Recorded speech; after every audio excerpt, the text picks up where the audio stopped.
Olá, tudo bem aí? Olá, pastor, tudo bem aí? E aí, Tiago, tudo beleza? Tudo tranquilo, graças a Deus. Vamos começar mais um programa? Vamos sim. O programa que se chama Trocando Ideias, eu não tenho a ficha escrito Trocando Ideias, eu estou com ciúmes, porque o reverendo Jeremias, quando grava Sala de Prosa, ele tem a ficha escrito Sala de Se eu Prosa. fosse você, mandar fazer um essa semana. Eu já pedi pra Juliana, eu pedi café pra Juliana, ela não trouxe também, mas como ela tá grávida, a gente deixa pra lá e a gente perdoa a Ju. Mas no próximo programa deve ter um, viu? Eu acho que sim. Trocando ideias, por aí. Trocando Ideias, seja bem-vindo. Então, o nosso programa começa já já.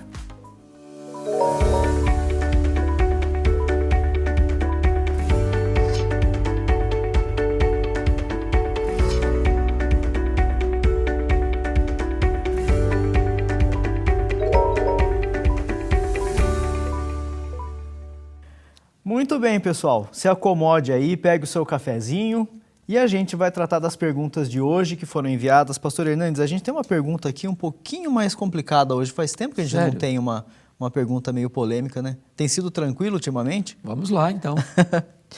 Pessoal, vamos trabalhar. Eu vou começar com a pergunta do Henrique Ferreira. Pastor, em Lucas 21, 31 e 32 está escrito, e ele passou aqui para nós uma versão de Bíblia KJA. Eu acho que é a King James, não é, pastor? É. E que diz o seguinte: da mesma forma, quando notardes que estes eventos começam a ocorrer, sabei que está próximo o reino de Deus. Com toda certeza vos asseguro de que modo algum passará essa geração sem que todos estes fatos aconteçam. E que geração é essa que Jesus cita no verso 32 na parábola da figueira, pastor? Bom, Tiago, o capítulo 21 de Lucas é um texto paralelo de Mateus 24, que trata do sermão profético de Jesus. Então, o sermão profético de Jesus tem duas fases, dois momentos. Ele está tratando de um fato iminente, que vai ser a tomada de Jerusalém, porque você se lembra que Jesus sai do templo, os discípulos mostram para ele assim, mestre, que construções, que obras lindas, que esplêndido de edifício. E Jesus diz para eles assim, não ficará pedra sobre pedra, sem que tudo seja devastado. Então Jesus vai para o Monte das Oliveiras, os discípulos chegam lá e perguntam para ele, quando vai suceder essas coisas? Jerusalém será tomada. E que sinais haverá da tua vinda, da consumação dos séculos? Então a pergunta é dupla. Quando vai acontecer a queda de Jerusalém, que ocorreu no ano 70, e que sinais haverá da segunda vinda da consumação dos séculos? Então, quando Jesus fala dessa geração, não passará essa geração, ele está se referindo à queda de Jerusalém. Porque, óbvio, Jesus não estaria falando da sua segunda vinda. Porque já tem 2000 anos que Jesus proferiu essas palavras. Então, 2000 anos é período para várias gerações. De fato, Jerusalém caiu naquela geração. Uma geração passava pouco de 40 anos. Então, naquela geração, Jerusalém foi tomada. A diáspora aconteceu. Agora, isto, Tiago, é uma ilustração, é uma espécie de previsão do que vai acontecer na segunda vinda. Vai ser repentino, vai ser também iminente e inescapável, e os homens vão ser tomados de surpresa. Então, assim como Jerusalém caiu, porque Jesus disse que cairia, ele deu sinais que haveriam de anteceder a sua segunda vinda e a consumação dos séculos, e nós devemos estar atentos aos sinais. Obviamente, Jesus não está aí marcando data. Todas as pessoas que tentaram marcar datas para a segunda vinda de Cristo fracassaram, porque ele alerta aqui que acerca desse dia, dessa hora, é da economia exclusiva de Deus e não dos homens. É isso que Jesus está tratando aí. Tá aí então, Henrique, a sua pergunta respondida. Obrigado pela sua participação. A próxima pergunta que nós recebemos pelo e-mail foi da Cleide Oliveira. Pastor, quando uma cura é realizada por intermédio de santos, como vemos na Igreja Católica, podemos pensar que foi o diabo quem promoveu para enganar pessoas que foi coincidência ou o próprio Jesus, por entender que as pessoas estão enganadas em acreditar que santos realizam curas. A pergunta é: Satanás tem poder para curar? Veja bem, a Bíblia trata a verdade bíblica de que milagres é uma obra de Deus. O que é um milagre? É um fato extraordinário, incomum, que não está dentro dos limites da ciência. Isso é um milagre, é um fato que a ciência não explica, é um milagre. Por exemplo, Jesus transforma água em vinho, Jesus faz um cego de nascença enxergar, Jesus faz um paralítico andar, Jesus purifica um leproso, Jesus ressuscita um morto, Jesus anda sobre as águas, Jesus dá uma ordem e o mar se acalma, o vento cessa. Isso é um milagre. Fenômenos fora da esfera natural. Da esfera natural. Então, o verdadeiro milagre, quem tem o poder de operar é Deus. Deus pode até usar uma pessoa como instrumento. Por exemplo, o apóstolo Paulo orou por enfermos, eles foram curados. Idem o apóstolo Pedro. Tanto Paulo quanto Pedro foram instrumentos nas mãos de Deus para a ressurreição, né? Paulo ressuscitando o Eutico, Pedro ressuscitando Dorcas, mas o poder do milagre não está na pessoa que operou ali, ele é apenas o instrumento. Então, milagre é uma obra de Deus. Agora, a Bíblia fala que o diabo realiza falsos milagres para enganar. Por exemplo, você pega lá quando Moisés chegou no Egito, com aquele cajado na mão, e ele jogou o cajado dele diante do faraó, e o cajado do Moisés virou uma serpente. Isso é um milagre. Um pau não vira cobra. Não tem nenhuma lei física, científica, que transforma um pau numa cobra. Então, um fato sobrenatural. Mas diz o texto lá que os magos do Egito também jogaram a vara e viraram cobra. Porém, a vara de Moisés engoliu as varas dos magos do Egito. E eles foram nessas operações de sinais até um certo ponto. Ou seja, quando o diabo, usando instrumentos de magos, de mágicos, operam sinais, fatos sobrenaturais, até fogo do céu, esse poder tem um limite. Ele não é um poder ilimitado, porque poder ilimitado só Deus o tem, só Deus é onipotente. Então, chegou um momento que os milagres dos mágicos do Egito cessaram. Bom, o que acontece quando uma pessoa, por exemplo, chega diante de um ídolo, de uma imagem de escultura, por exemplo, que representa na cabeça dele uma pessoa que foi importante no passado, faz uma promessa, ou sobe um convento de joelhos, ou faz uma peregrinação com a cruz nas costas, como é muito comum no Brasil você vê. E acontece um milagre. Um fato aconteceu, uma cura aconteceu, um fato extraordinário aconteceu. Eu queria só ler um texto da Bíblia, porque eu acho que isso ilustra. Está lá em Oséias capítulo 4, versículo 12. O meu povo, está falando do povo de Israel, o meu povo consulta o seu pedaço de madeira. Olha, não é uma coisa lógica, não é racional você consultar um pedaço de pau, ou você consultar uma imagem de barro, de gesso, né, de bronze, de prata, de ouro.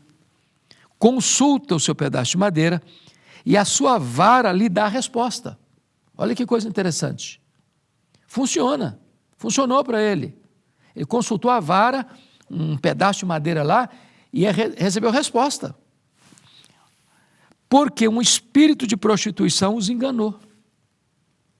Eles, prostituindo-se, abandonaram o seu Deus. O que Deus faz então? Já que a pessoa se desviou de Deus para consultar uma vara, um pedaço de madeira, um ídolo fabricado por ele, pelas mãos dele, Deus então entrega essa pessoa, na sua rebeldia, a si mesma, para que ela tenha resposta ao seu pedido, daquele ídolo, para enganá-lo. É isso que quer? Então toma. É isso que você quer? Então experimente.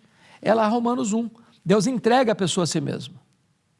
E não há, Tiago, maior perigo na vida do que Deus nos entregar a nós mesmos. Não tem juízo maior que isso.